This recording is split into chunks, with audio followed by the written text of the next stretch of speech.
Welcome back mga katambalan, mga hot topic and issue. Pag-usapan natin. Update po tayo kay Barbie Pertesa at kay David Ligaucon kung saan ay nag-post itong si Barbie ng ilang mga photo. Kasama po niya ang kanyang ate at ang kanyang pamangkin. Ito nga po yung naging banding nitong si Barbie na talaga namang nag-enjoy itong si Barbie Pertesa sa pagbibigay ng panahon at time sa kanyang ate na nagbabakasyon ngayon sa Pilipinas. Makikita naman yung mga sweet photo kasama ni Barbie, yung kanyang pamangkin na talaga namang binigyan ng time nitong si Barbie at ang kanyang ate.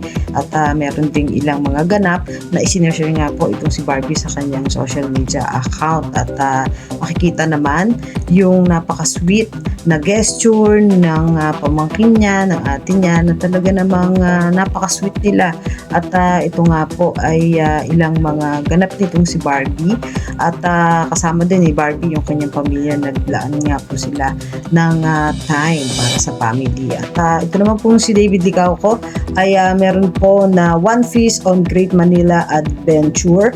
At kasama nga po niya dito yung SB19, si Nanika. At makakita nga yung ilang mga photo at video nakuha doon sa One Piece Great Manila Adventure kung saan nga po ay papalabas doon sa Netflix. At makikita rin sa latest post naman nitong si David na kasama naman niya si Fidel. At syempre, ang inaabangan nga po na bida sa arena na makakalaban nitong si David pagdating sa basketball, itong si Gerald Anderson. Yung mga update natin ngayon kay Barbie at kay David. Kayo mga katambalan, ano masasabi niyo? Mag-comment lang sa comment section at pag-usapan natin. Yan ang mga hot topic and issue dito lamang sa Tambalang JK.